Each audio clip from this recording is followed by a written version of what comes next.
My name's Ashley Longmore. I work for Utah State University Extension. I'm a county extension agent in northern Utah, so we sit kind of right below the Idaho border, way up in the north up here. So I really kind of struggled a little with this topic only because it can get so complicated. And I know that nutrition's probably one of the hardest things I've dealt with as a sheep and goat producer. And so I kind of wanted to take some of the science. I think you've heard from Dr. Page before. Chad Page is our sheep and goat specialist. So I kind of wanted to take some of the science and simplify it so that it makes sense for a producer like myself. So that you're not just looking at tables of numbers and proteins and carbohydrates. And we kind of tried to make sense and work on a actual production scale.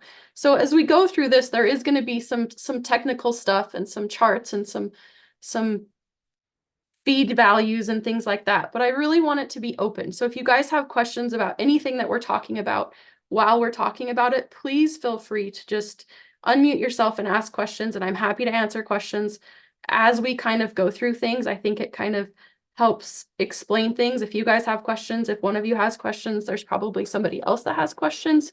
So I'm happy to just explain things kind of as we go. We don't need to wait until the end. If you want to wait till the end, that's fine. We can always flip back through them. But let's see if I can get this to work. Okay, just a little about me. Again, I live in northern Utah. I've worked for Utah State University for 3 years. Before that, I worked for the state of Utah for the Grazing Improvement Program. So I got to work with ranchers and landowners all across Utah, kind of helping improve their grazing production and their practices and installing structures that kind of help manage grazing. And so that was really fun. I did that for 10 years. My master's is in range science from Utah State University, and my bachelor's is in conservation restoration ecology. So I definitely am not a nutritionist by any means. I like to think that I know a little about sheep and goats. We do it as a livelihood. You can see in these pictures, it's my family over on the left. I have a lot of boys.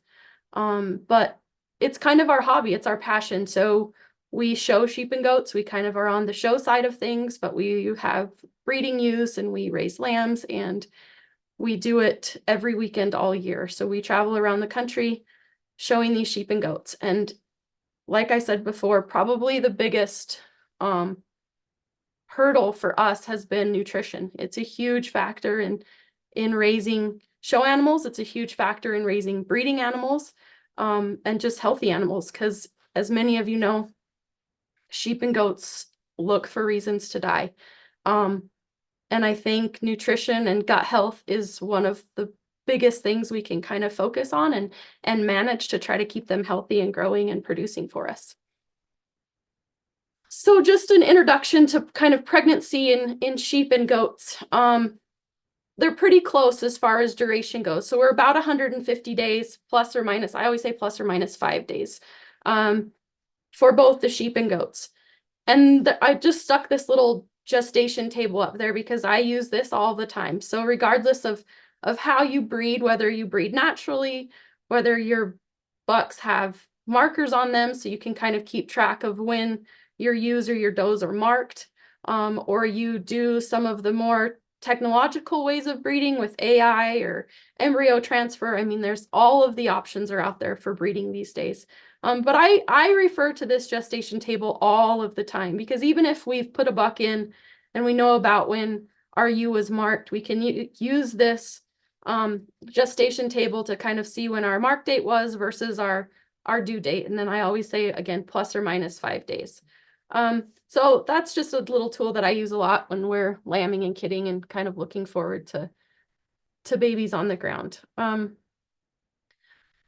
We're going to talk about body condition here on the next couple of slides, and it's probably one of the most important things to understand and recognize when you're dealing with nutrition in your breeding animals, even your bucks.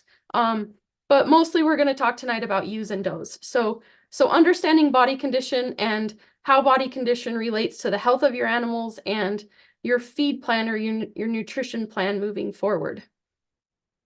So I don't know how many of you, did Dr. Page do body condition score? Is that what he talked about last time? I can't remember if that's what he said he talked about.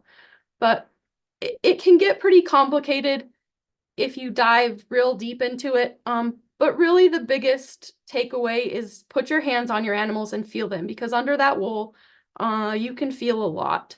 And especially when you shave them off, you can see a lot. But until you kind of put your hands on them or put your eyes on them and kind of evaluate what their body condition is, it's hard to know where they need to be or where they're at or what your future goals should be. So body condition scores are kind of 1 through 5, 1 being very, very skinny, emaciated, sick, and 5 being obese. Either one of those ends kind of takes that animal out of production or puts that animal in pretty severe danger if we were to breed them, or they were to go full term.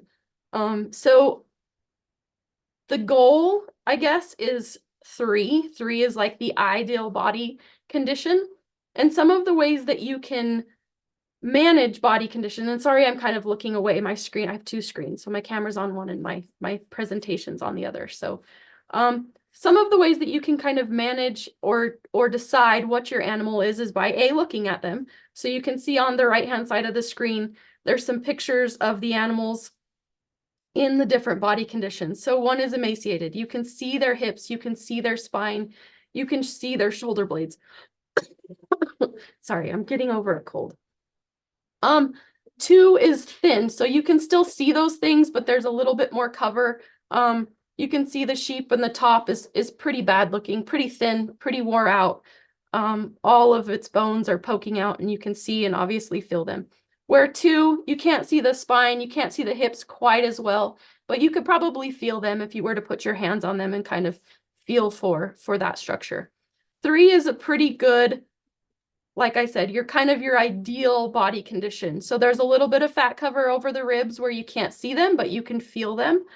Same with the spine and the hips. So you can still palpate those things, but they're not poking you when you touch that animal. You can feel a little bit of rib or a little bit of fat cover over the bones. On the left, it kind of shows you how you would feel for those things. So the first picture shows you just feeling the spine. So obviously in a body condition of 1, you could see it as well as feel it pretty significantly. Where if you're looking at like a body condition 3, you see there's a little bit more fat cover. You can palpate the ribs, you can palpate the spine, but they're not poking out obvious. And then as you move down through the body conditions, it just kind of adds more of a fat layer to the structure of the animal. So 4, you can still kind of maybe feel the ribs. You got to push kind of hard.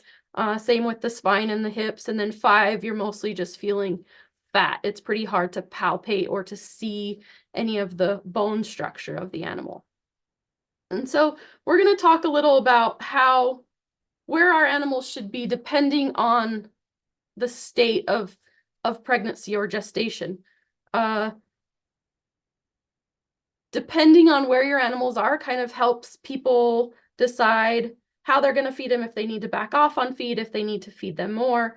It just gives the animal the best chance at producing healthy babies and lactating appropriately at the end of that gestation. So we make sure that the babies are getting the nutrition that they need and it's not taking too much out of our does and our ewes. So naturally, body condition will fluctuate throughout the year. So you can see on the top table that says figure 13, that's a 12-month table going across the bottom there. And then the scale to the left is just plus or minus pounds, basically. So we're looking at a 160-pound animal. And depending on the time of year and the state of gestation, that natural body condition will fluctuate. And so you'll see that the lowest body condition that our animals are typically in is after they've given birth. And they start lactating. They usually decline because those lambs or those kids are taking a lot from them, and it takes a lot to be able to keep their body condition up and have a large milk production. And so that's kind of our lowest body condition, to where they say usually a 2.5 is about as low as you want them to be when you get down to that weaning weights, or when you're weaning your babies, that's about the lowest body condition score you'd like to see your ewes in. Again, and that kind of comes back to rebreeding. Sometimes people say that a 2.5 is the best place to be. 2 to 2.5 is the best place to be when you're rebreeding after weaning, because they think that conception rates are better at a lower BCS, at a lower body condition score than when the animal's a little bit heavier. And then as gestation moves along, we'd like to kind of keep that body condition between a 3 to a 3.5. I've even seen a 4 at lambing, but it kind of goes back and forth. The majority of the literature says between a 3 and a 3.5 as you progress through gestation. So another big thing I think with this is I wish that I had a graph, and maybe I'll work on one and try to get one on there, but I know a lot of us graze, and so I would like to put, and I know there's some stuff on cattle and grazing cattle and body condition scores.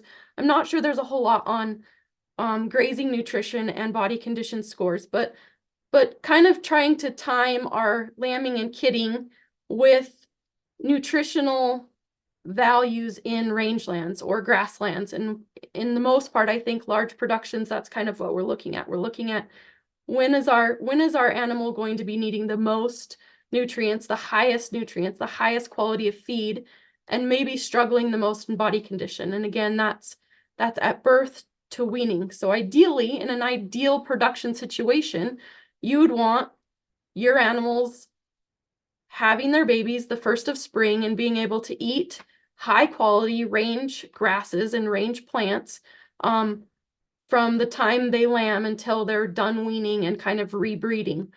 And then they can go ahead and eat that lower quality through late summer, fall forages when they're not needing as much nutritionally throughout their gestation period. So yeah, we talked a lot about this. So again, this bottom graph kind of just says the same thing, what their body conditions should be given the time of gestation. So nutrient requirements, there's kind of the 5 major components when we look and talk about the nutrient requirements of small ruminants. And they're going to be the same for cattle, they're going to be the same for pigs, they're going to be the same for humans, really. So we talk about water, we talk about carbohydrates or energy, fats, proteins, and then vitamins and minerals.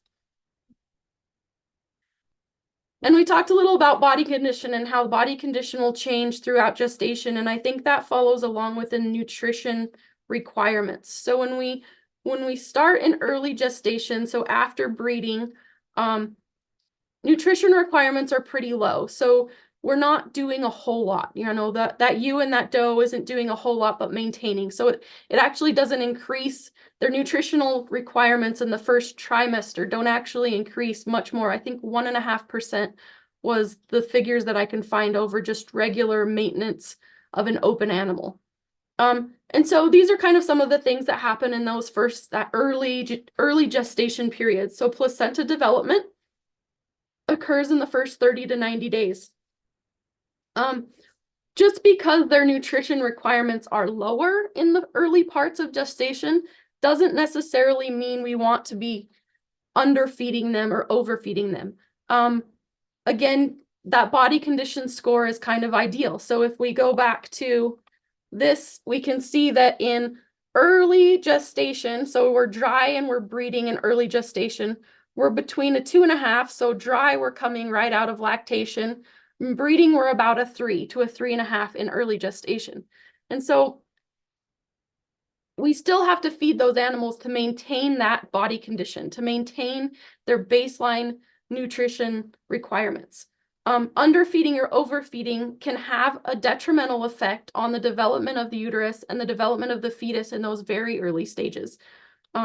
So some data that I saw said that underdeveloped placentas, which can be caused by underfeeding, result in lower birth weights in our kids and our lambs. So 21 days of severe underfeeding or 80 days of moderate underfeeding can have those placental development effects. So again, we don't want to overfeed or underfeed, because if our animals are fat, we have some issues there also. So Ideal body condition score, again, in this early gestation is about a 3 to a 3.5. So we're going to jump into our nutrient requirements. So water. Water is the very first, the very easiest, and the very cheapest thing we can possibly do to maintain good nutrition in our animals. Clean, fresh water increases intake. So if your animals are drinking well and have a option for clean and fresh water and can kind of get what they need, the amount of feed that they're going to eat is going to increase.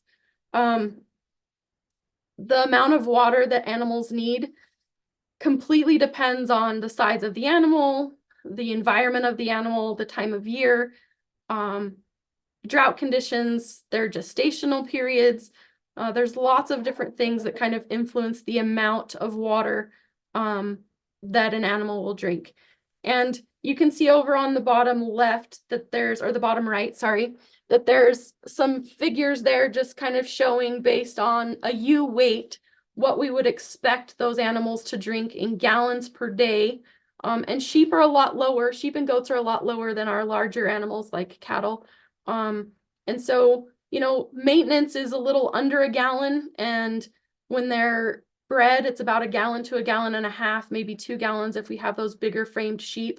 And then you can see the water intake really dramatically increases when they're in lactation, and that'll go hand in hand with their nutrient requirements as far as their energy requirements, and their fat requirements, and mineral and vitamin requirements. So carbohydrates. This is probably the most confusing part for me when I was trying to kind of wrap my head around nutrition, and all related a little back to our show animals, and just we're feeding them like bodybuilders, right? So we're feeding our animals carbs and proteins and fats and trying to maintain that perfect 3 body condition, because in the ring for us and in the range for you, that perfect body condition equals an ideal animal. So ideal conformation, ideal health, that animal is just going to produce better than something that's under or over it.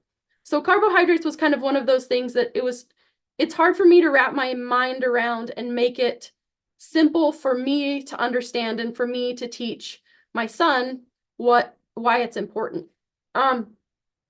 Oftentimes carbohydrates or energy is referred to as TDN, or total digestible nutrients. Total digestible nutrients can mean a lot of things to a lot of different people depending on the crew you're talking to. Sometimes TDN means everything. It means carbs, it means fats, it means minerals, it means all of it. In the sheep side of thing and the nutrition side of thing, TDN pretty much strictly refers to energy. So the amount of energy the animal needs to consume to maintain and to keep healthy and to keep producing given the requirements of gestation or pregnancy. And so these graphs just kind of show you basic information. If you guys want more detailed on how to do how to ration balance feeds and things like that, I can definitely get you in touch with a nutritionist that can help you balance those feeds and create feeds, but that's definitely not my specialty. There are some computer programs that you can type in animal type and body type and what your TDN requirements are and what your protein requirements are and what your fat requirements are, and it'll help you kind of balance a feed. It's way out of my wheelhouse, so I do not know how to do that. But I do know people that do know how to do it and are very good at it. So if it's something you're interested in learning more about, we can definitely go down that road. But again, this is just kind of a basic. So you can see a dry matter intake. So a dry matter intake is just what they're eating, whether they're eating grass hay, alfalfa hay, or range. And again, it kind of gets complicated when we get into range, because depending on the stage of the growth of the grass, it's going to have a different dry matter intake. Depending on if it's in the green stage, it's going to have a higher water percentage and a lower dry matter percentage. Or if it's in the fall or the winter, it's going to have a little bit higher dry matter percentage and less of water. Can you please answer that? And so dry matter intake is just the pounds of feed they're eating. So you can see maintenance versus, I think this is for 154-pound ewe.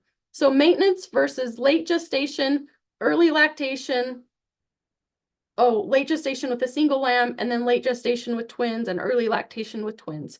You can see that the difference between a single, I guess that's another thing that is kind of a road I'm traveling down to try and understand and know better, but the difference just between a single pregnancy versus trip or doubles in sheep and sometimes triples and quads in goats really changes the amount of feed that you or your doe needs. And so we're looking at doing some ultrasounding stuff so we can try to help producers understand whether they have singles or whether they have multiples, and how that can affect the way that we feed and the money that we can save, or the nutrition that we need to provide those animals singularly. But that's a whole different subject at this point. But you can kind of see this just shows you that the energy requirements for a ewe or a doe based off of maintenance, which is on our far left, increases as we get farther into gestation and kind of tops out at lactation. So lactation, again, is the highest point in that animal's nutritional needs to maintain a healthy body condition and produce milk for the babies. So it's going to jump around a little here just because to me this made the most sense flow-wise. But pregnancy toxemia is a disease we commonly see in animals that are late gestation that don't have enough energy. So if they're on a poor quality diet, very dry hay, they have multiples, so they can't eat enough. So sometimes that's a problem when we come into these small ruminants, is that if they have multiples in there, like this poor picture of this little ewe lamb here, she's got 3 babies in there and her rumen is just squished. So there's not a lot of room for her to eat large quantities of hay. And so her energy requirements are at their peak, but the amount of food she can eat is at its lowest. And so sometimes we have to step in and provide a grain or some kind of concentrate that's higher energy and doesn't take up as much room as a grass or an alfalfa. And so we're going to talk about concentrates a little bit in a little while, but this is kind of that peak area where we see toxemia. Toxemia causes some pretty serious issues in the ewe and can even cause death of the babies and death of the ewe if we don't catch it. So she'll go down, she'll just not be able to stand up, she'll look lethargic, she'll stop eating, she'll stop drinking. Some of the ways we can treat it quickly are with a sugar, so a propylene glycol, to just increase her energy real quick, real fast, and try to get her back on her feet. Because like I said before, once you kind of hit that rumen and you affect that rumen and they stop eating and they stop drinking, it's really hard to keep an animal, a sheep or a goat, alive. So keeping our energy where it needs to be, especially in the latter parts of pregnancy and lactation, is super important so we don't run into issues like toxemia. So we're going to talk about protein for a minute. Same kind of thing as energy. So you can see that at maintenance, your grams per day is about 60-ish, 55 to 60 grams per day.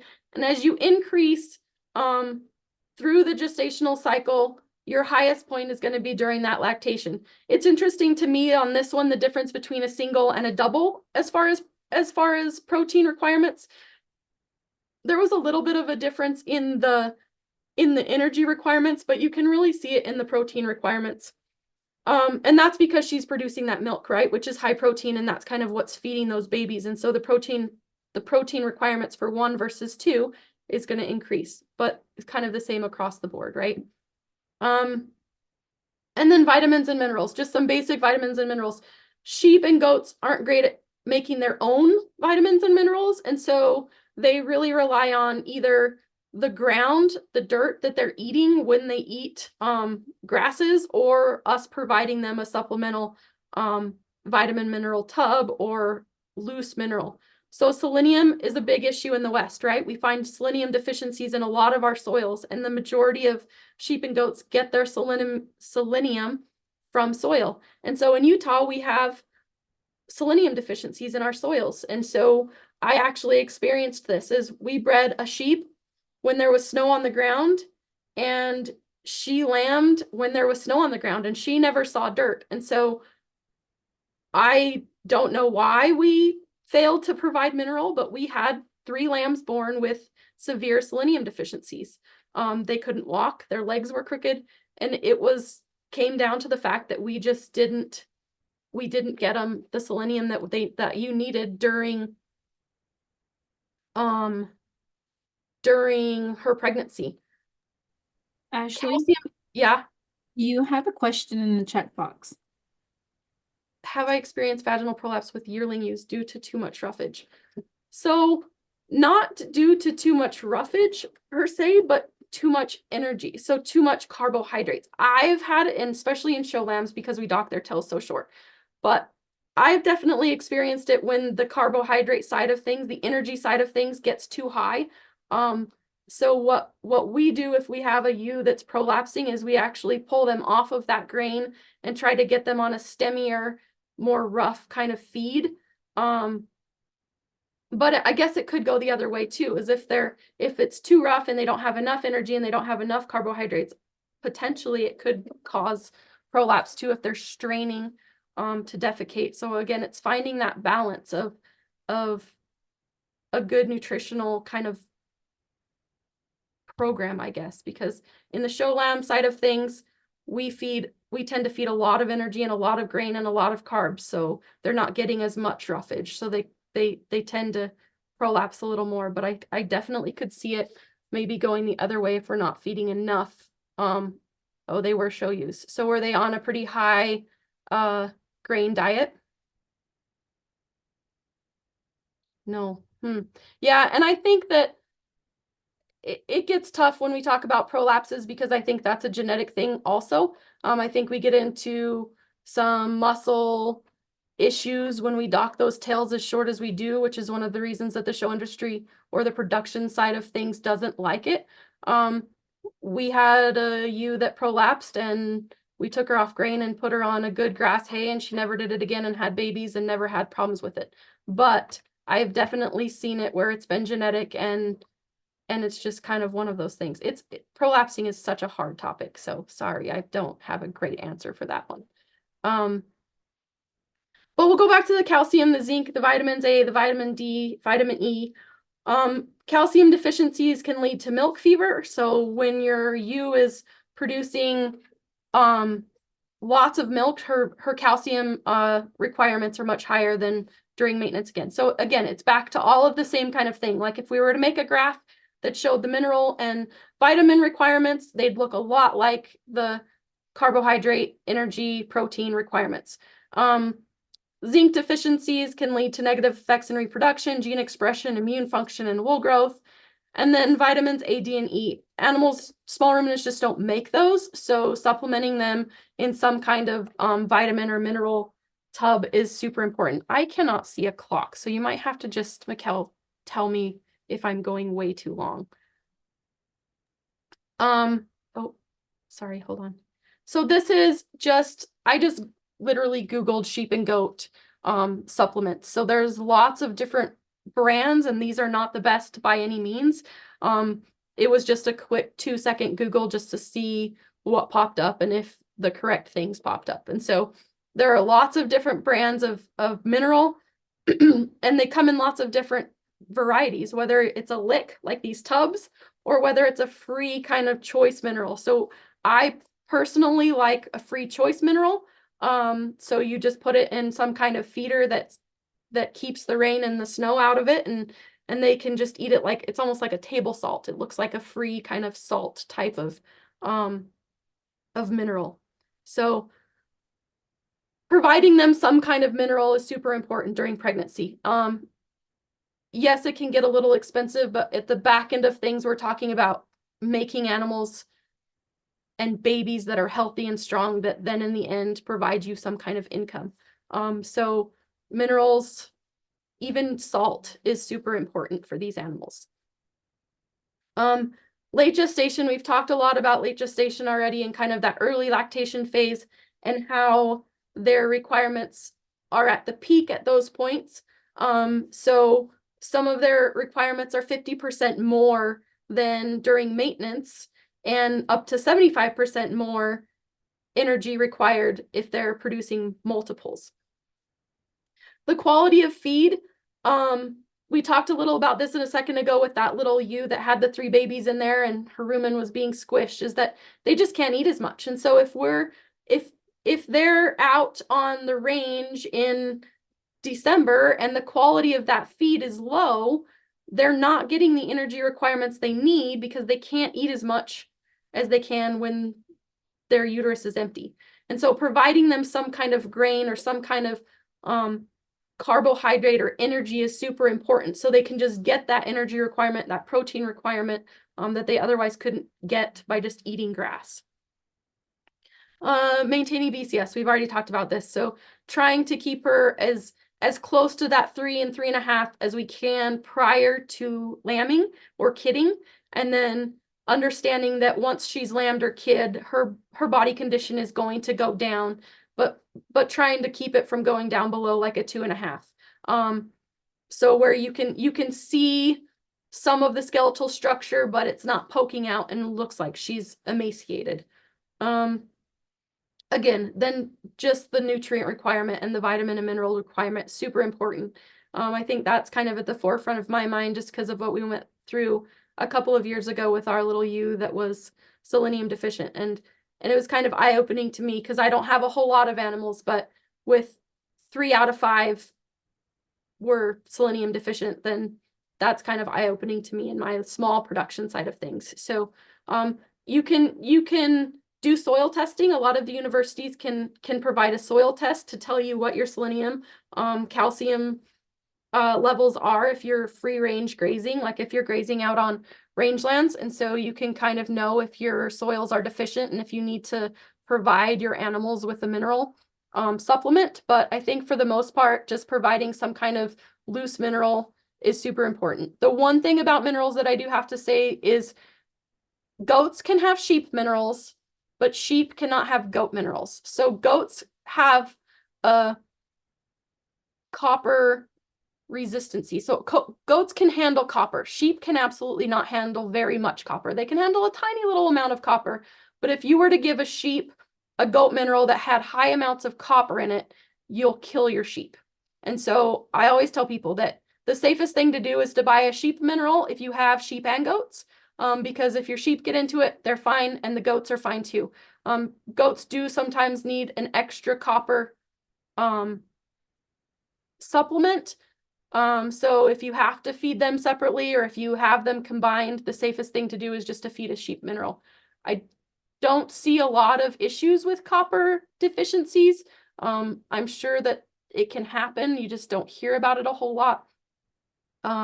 If you are breeding goats strictly, then I would recommend a goat supplement so that they do get some of that copper that they need. But again, copper is toxic to sheep. So I'm going to pull up at the very end. There's some links and some articles that are just really basic, complete extension articles from a couple of different universities. But this is one of the ones that I pulled out of this article from Maryland Small Ruminant page. And to me, it was just like, it put some numbers and some facts to kind of all of the science side of things. And so when we talk about giving more energy and more protein, we're really just talking about a more concentrated feed. So more than what grass or hay or alfalfa can provide. So some kind of grain.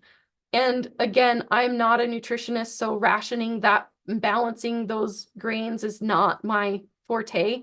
But this kind of just gave an example that was, I mean, it was good for me to just read. So 3 to 4 pounds of medium to good quality hay and 1.25 to 1.5 pounds per day of a concentrate. So you can see that they're not getting a whole ton of hay, but it's good quality hay, and they're getting 1 pound to 1.5 pounds per animal of some kind of grain to just bump up that protein and that energy requirements. And then if you're feeding a lesser quality hay, so a medium quality hay, you're going to feed more of the hay and less of the concentrate, because again, hay is important and the roughage is important. But during that end part, so see, it's a little confusing to me. Equivalent plus a half to 1 pound of concentrate. You would think it'd be opposite. See, this is where I get confused. I like the top one. My ideal is 4 pounds and 1 to 1.5 pounds of grain. That's kind of the goal that we stick to when we're feeding. It's going to change a little depending on whether you're feeding grass hay or alfalfa hay, because alfalfa hay has a little bit more protein, a little bit more energy in it than just straight grass hay. And so again, we talked a lot about this already, but kind of reducing the roughage or just increasing the amount of concentrates an animal can have. The other thing I have to say about adding concentrates, and I think that's kind of my next one, sorry, adding concentrates is do it slowly. If you were to just go dump 20 pounds of this feed into a feeder and let your animals go haywire on it, you probably cause some issues with the rumen.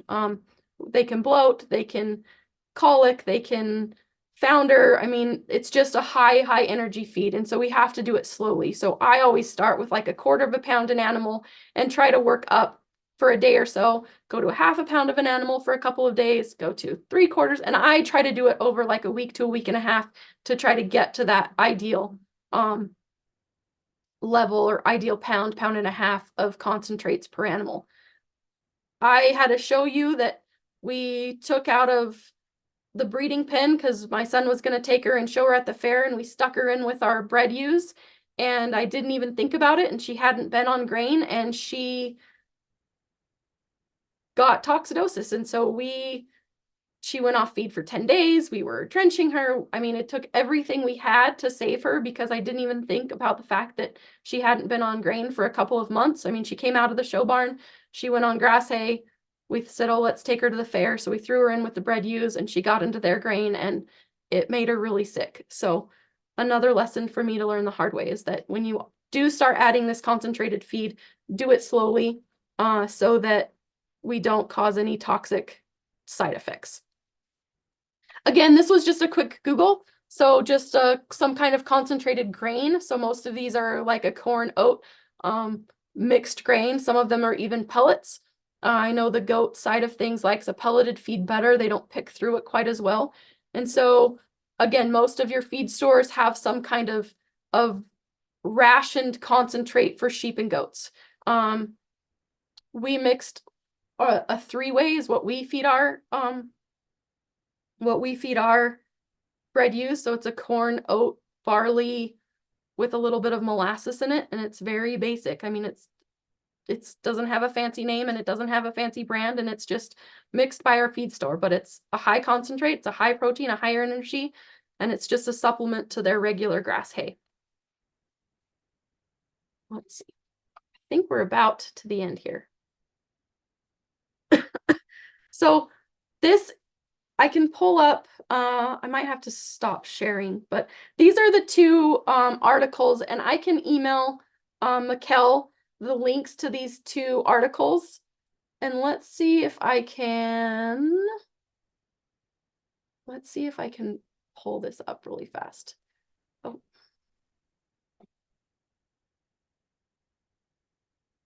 So these are just 2 articles that as I was kind of preparing for this, that I found that I really liked, that kind of just explain things that I could understand them, that I could hand it to my 15-year-old son and he could understand what the feeding requirements were, and kind of a step and a plan for taking care of bred ewes or bred goats.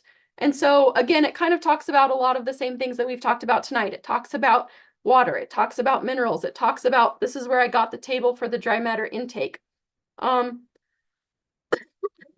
And then it just goes into a little bit more detail on some of the things we talked about tonight. So, oh, I lost my screen completely. So again, I can send the link to that. So you guys have that. I just printed them off and had it sitting here on the desk and kind of went through, and hope you can't see because my background, went through and highlighted some of the things that I thought were important on them. The other one, and a page that I actually really like, can you guys see this internet page, right? It's gone, it's switched over from my presentation. Okay. So the Maryland Small Ruminant page is actually one that I follow quite a bit. They do quite a few webinars, and they have a lot of just really good information on their pages. And so this was one about getting ready for lambing and kidding, and some of the requirements, again, nutritionally, that our animals need in that late stage. And then it goes into even more detail with selenium, vitamin E. It talks some about vaccinating, about parasite control, about some antibiotics in case we're getting some outbreaks of anything and what we can do. It talks about shearing, supplies. Again, just a really good reference to provide you with a little bit more in-depth information about what we've talked about tonight. So that kind of ends my presentation tonight and gives you a rough nutrition kind of guideline and what our animals need and kind of what they expect from us, I guess, as producers, as we go throughout that gestation period. And again, it's not as complicated as it seems. And like I've said, I'm probably the dumbest one to catch it all in, but it's a science for sure. But we can take the science and we can use it on a practical, non-expensive kind of way that works with production ag. I think somebody had their hand up. Please feel free to just jump in and unmute yourself and ask questions. And if we get more than one of you, we can kind of manage it from that. Dee, did you have your hand up? Is that who I saw with the hand thing up? Oh, there's a chat. Let me pull the chat up. Oh, thanks. If you guys have any questions, feel free to unmute yourself, or you can go ahead and insert them in the chat box. And I'm happy to share this presentation, and I'm happy to share the links to these two extension documents or Maryland small ruminant documents that I have, so you guys can read those too. Yes. I have a question. This is Marge. Is there such as a vaccination like vitamin A and B for sheep? I'm just kind of curious. I know you showed a lot of different type of minerals and that we can provide our flock. So I'm just wondering about these vaccination that can be applied through injection. I mean, there definitely is a vitamin A, vitamin B, vitamin D, vitamin C, injectable medication that you can give. For just basic management, I probably wouldn't recommend that. It'd probably be on the expensive side of things. Most of the time when we're using those injectable vitamins, it's because we've run into something, a rumen deficiency. And so our animal is sick and the rumen's not quite functioning the way we want it to. So we're going to give them that extra boost of vitamin B or whatever we think they need or the vet thinks they need. Really the easiest way to kind of manage vitamins and mineral requirements is through that loose mineral. That's, I think we bought a bag of mineral that was $26 and it's a 50-pound bag, and I think it lasted us the whole year. I mean, they don't eat a lot of it. They kind of just nibble on it as they need it. And so you're not going through huge quantities of them. Have any of you used the Crystallix supplements for sheep or goats and kind of have an idea on a larger scale what that takes or about how much you go through? Thank you, Ashley. I was just curious. Thanks. Yeah, and I just don't, it's not just a regular management. There absolutely is that available, but more on a like as needed sick animal kind of basis. So I have a question, Ashley. We experience sometimes, well, not sometimes, every now and then, white muscle disease in our offsprings of ewes. I know that it could be deficient in vitamin E, but is there, is that transmitted through like poor feed, or is it like genetically, or So white muscle disease is usually a selenium deficiency. Mhm. And so that's why I was telling you about our selenium deficient. It's just the muscles just don't have enough of that selenium to kind of grow and be strong. And so Bosi is a injectable selenium that you can give if you catch it in the very early stages of the lamb being born and can kind of manage it that way. But really the best thing to do is to get a mineral that has selenium in it and just offer that free choice for your pregnant ewes, because if their selenium levels are adequate, they're gonna that goes plus transplacental to the lambs. And so the lambs then don't have that white muscle deficiency because of the selenium deficiency. So definitely making sure that your ewes or your does have that selenium during pregnancy, especially the last trimester of pregnancy when those lambs or kids are growing the most. But I mean, we just offer it free choice 365 days a year, like out of the year now, just so I don't have to think about it. When the bucket's empty, we just refill it with the little, it looks like salt to me, but Is there a preference of your own that that you use on like a daily basis, like you said, that is just free? yeah, I can show you what I use. And like I said, I think we've used a couple of different, we use this Durafirm. That's because I can get it here pretty easily, but I know the Purina Wind and Rain is a pretty good supplement too. I think most of any of the supplements, like if you were to walk into your feed store and just say, I need a sheep supplement or a goat supplement that has some selenium in it, most of them will have selenium in it. And so, like I said, that Durafirm is like a salt. So you just put it in a feeder and we keep it out of the rain and they nibble on it, and you can tell when they're pregnant and getting towards the end stages of gestation that they eat more of it because their body requirements are obviously, like we talked about, higher. And so, but they're not eating, I mean, they'll go and get a mouthful and then walk away. It's not like they sit there and like eat it.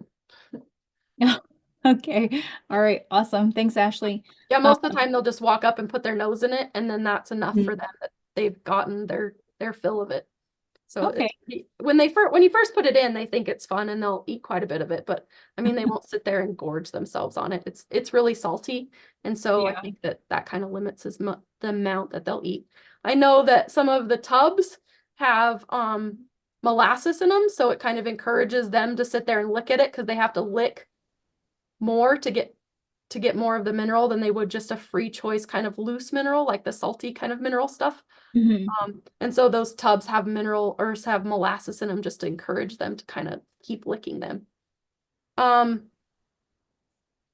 question of 2 females, black faces. I'm leasing a 6-month-old black face ram from a neighbor. The females are 8 months old. First time doing this. How likely is it to go as planned? Oh, that's a great question. Your females are pretty young. And so if you're planning on breeding them as yearlings, so as under 1 years old, just making sure that their nutrition is good, that their body condition is good. And if they don't take and they don't breed, it's not because you did anything wrong. It's just because they're probably not mature enough at that age to kind of reproduce and have babies yet. So if they don't take, it's okay. I think live cover maybe 50% at that age at a yearling. Some people have better luck with yearlings, but I think for the most part, people put a buck in and hope they breed. And if not, understand that it's just a maturity thing and not necessarily a nutrition thing. So yeah, they're just young at this point. So just make sure they're healthy and their body condition is good and they have all the nutrients and feed that they need, and know that if they don't breed, it's just maturity at this point. Lacey, I think your hand was raised.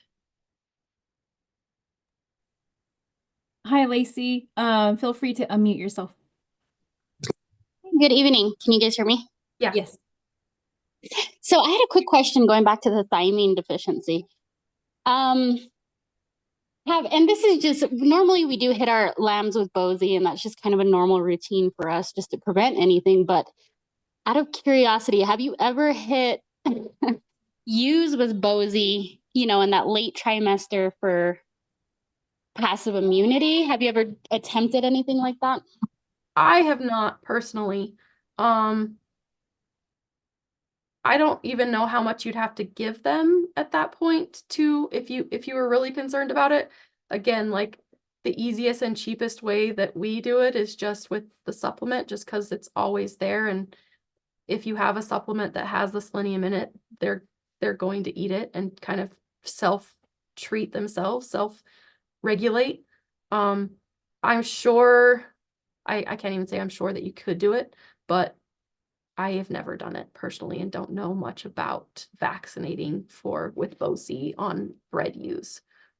So I can't say one way or the other. I could ask, but it'd be more of a veterinarian question at that point. Sorry. No, that's fine. It was just curiosity thing. Yeah, I would be scared just because I wouldn't, like I said, I don't know how much you would give them, or I don't know that many people do it that way. And so I would just be scared of like overdosing them because I know you can overdose them on it.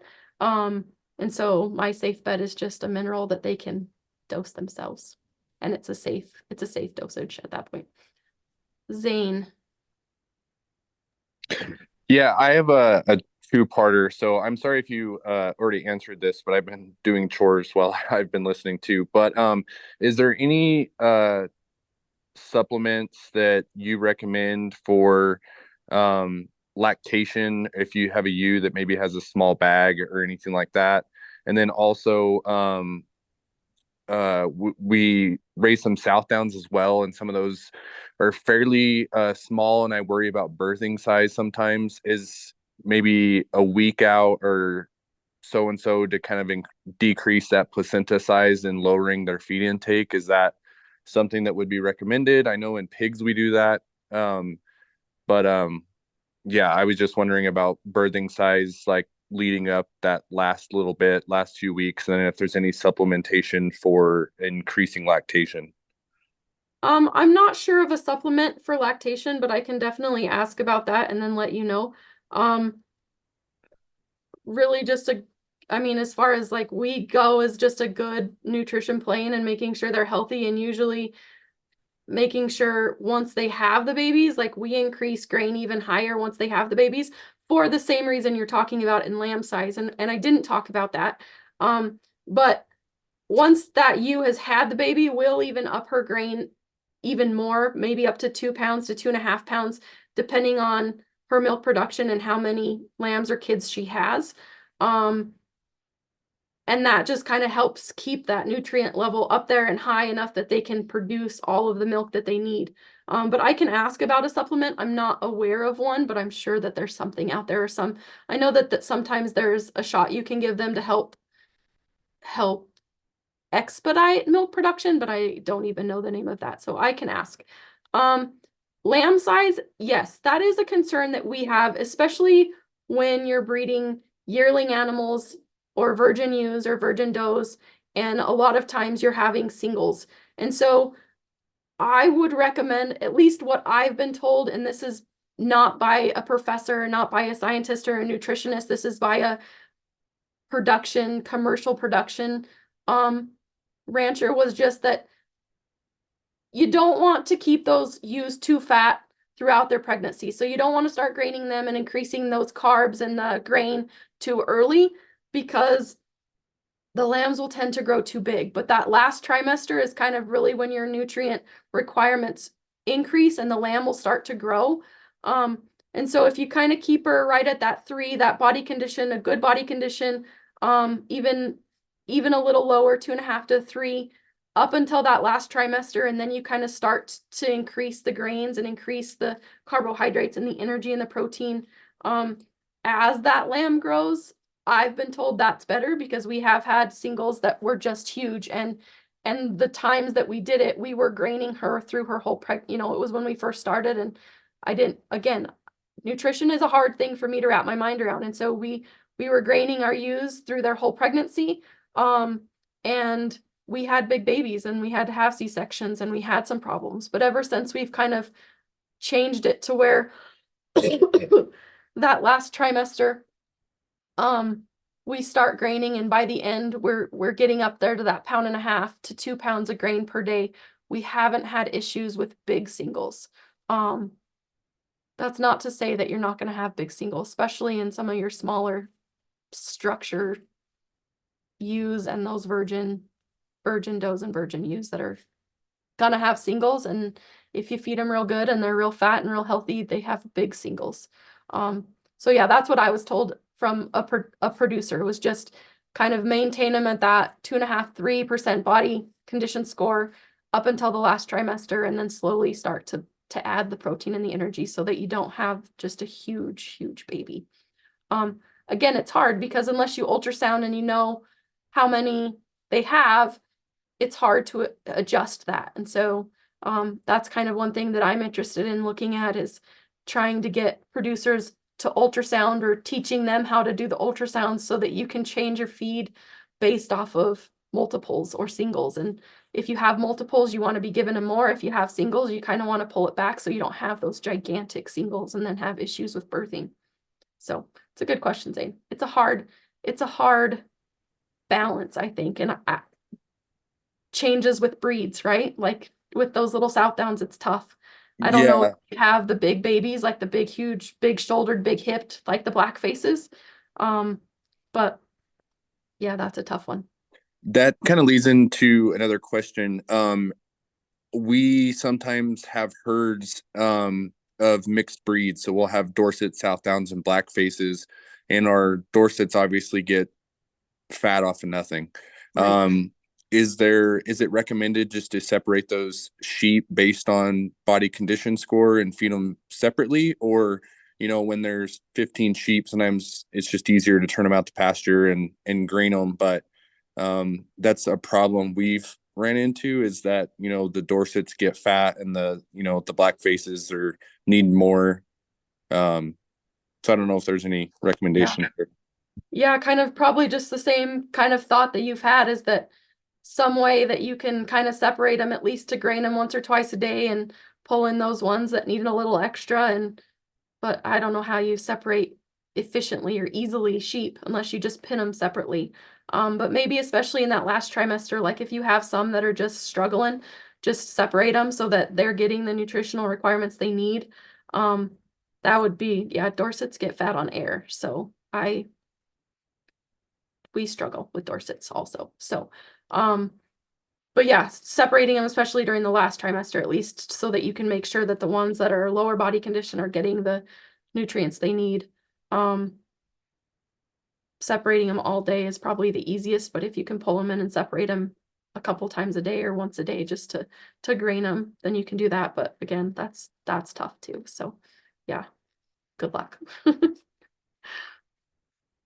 Lacey, do you have another question? Sorry, Zane, if that's not the greatest answer, but that's what I would do. I would just separate them all day so that you didn't have to try to wrestle sheep back and forth into different pens to grain them. I do, and I'm sorry I keep asking questions. Oh, you're good. Okay, so as far as, twins versus singles, I know you did mention feeding a certain way and you're going to have larger singles, which is kind of a given, but I'm curious, have you, in your experience breeding, have you come across, normally, I'm just going to give you an example here. Normally we'll flesh out our ewes before we throw them in with the buck, and we'll go ahead and we'll let them breed, and then we pull the buck and we kind of maintain their nutritional program throughout their pregnancy. Of course, when they're late term and lactating, we do increase that carbohydrate value. But anyway, what I'm getting at here is last year during breeding season, we didn't pull them, we didn't flesh them, we just went ahead and threw them in there. And they were probably, I'd say, about a 2.5. We kicked them in, and we had nothing but singles last year. Same buck, same ewes, nothing really changed. Nothing but singles. We didn't have to pull anything, or there's nothing crazy like that. But the year before we had twins. This year we went ahead and fleshed them again, threw them in, and we ultrasounded, and they're all carrying twins again. Just curious about that. Yeah, that's another one of those crazy mysteries. And I think there's so many different factors that can contribute. I know that a lot of people even here in Utah had problems with AIs and problems with breedbacks, just because it was so hot so early in the year last year and it was so dry. And so I think those ewes kind of prep themselves depending on what spring and what summer looks like, and if they don't feel like they can produce or maintain twins if it's hot and it's dry and just conditions are bad, I think that just biologically they probably set themselves up to kind of succeed, right? And so I don't know. I think weather has a huge deal with that, but I don't know what your weather was last year versus this year. But if your nutrition is the same and your buck is the same, that's kind of what it comes down to for me, is that I think sometimes they either just need a break and that's all their body can kind of handle is those singles, and they, just energy and maintenance wise, it's tough on a ewe to have twins repeatedly over and over. We like to say that a ewe should be a 1.5. So every other year or every 2 years out of 3 years having twins. So their lambing rate should be 1.5 throughout their lifetime. So you definitely will have those years that just singles just because of maintenance on that ewe and reproductive maintenance and body fat and nutrition. And again, like I said, weather, I think weather has a huge deal when we talk about breeding and being prepared to carry babies again. So yeah, that's a hard one, but it'd be interesting to look back and if you can remember kind of what weather conditions look like, even hard winters, right? Like even hard winters could prepare them and how their ovaries and eggs react to external conditions. And so it's definitely interesting if you try to start adding up things and kind of just saying, well, this was different than it has been in the past. But yeah, we definitely expect a 1.5 reproduction rate. So that's in the lifetime of that ewe, she should be having 1.5 babies per year, which means some years we're going to go doubles and some years we're just going to go singles and some years we'll stay open, right? I mean, just because it's open doesn't mean she's done and not ready to go. It just means something happened biologically that she wasn't ready to breed back. So Okay, thank you for that. Awesome. Okay. All right. Well, thank you everyone for the questions that you have. It's great to have a lot of our participants on here being interactive with our presenters.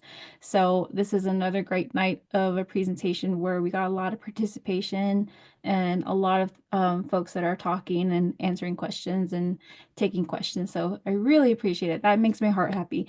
So with that being said, we'll go ahead and wrap up our presentation tonight. All of you should have a pop-up of our polls. So if you wouldn't mind, please fill out that polls for me. I would really appreciate your feedback. It's very important to us. That's the feedback that we go based off of, and getting a lot of more of these type of outreach for you guys for the upcoming year.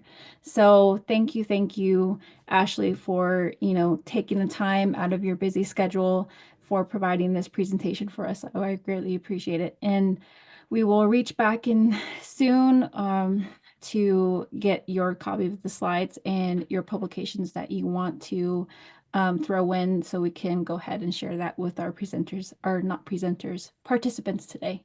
And feel free to share my contact information. I'm available anytime. And if I don't have the answers, I can definitely find them for you. So yeah. Okay. All right. Well, you're more than welcome to stick around. I'm just going to share some upcoming events with everyone on here.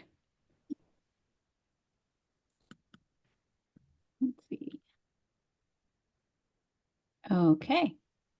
All right, well, while you guys all are filling out our polls, just to let you guys know that we do have a livestock and record keeping workshop coming up on December 19th. This was actually postponed due to weather. So this is going to be taking place at Whitehorse Lake chapter. I see someone here. I believe 1 or 2 of you might be from there.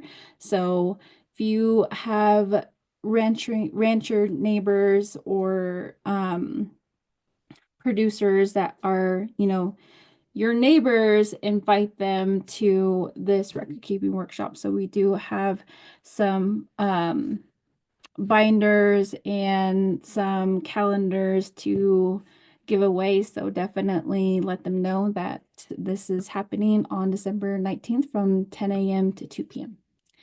And we also have a composting webinar taking place on December 12th, and this one's going to be happening at 1 p.m. Normally, all of our webinars start around about 5:30, but this one's going to be taking place at 1 p.m. through 2 p.m. So our presenter for this presentation is going to be Kevin Lombard, and he is the research director out from the Farmington Research Center under New Mexico State University. So if you are on your laptop and please pull out your phone, go ahead and scan that QR code on the flyer, and it'll take you directly to the registration link. Let's see. My mouse is not working. Okay. All right. So moving on, I did mention this sort of in the beginning, but like I have mentioned, we do have a conservation planning program. So if you know of anyone of grazing permitting that is wanting to get their conservation plan redone or reviewed, definitely let us know. We provide technical assistance for ranchers and farmers free of charge. So we have technicians that sit down one-on-one with them. And this is in a collaborative effort within a college land grant office. So if you are a farm board or a land board that wants to have a conservation plan assistance or a workshop, definitely reach out to Ms. Shirley Toth, and her email is there at toth@nmsu.edu. Other than that, thank you all for joining us this evening. Our webinars are recorded and it will be shared on our platform very soon. So we are on Facebook, YouTube channel where all of our webinars are located, and we do have a bi-monthly newsletter coming out soon. So other than that, thank you all for joining us this evening, and I hope you take a lot back from this presentation tonight. Take care.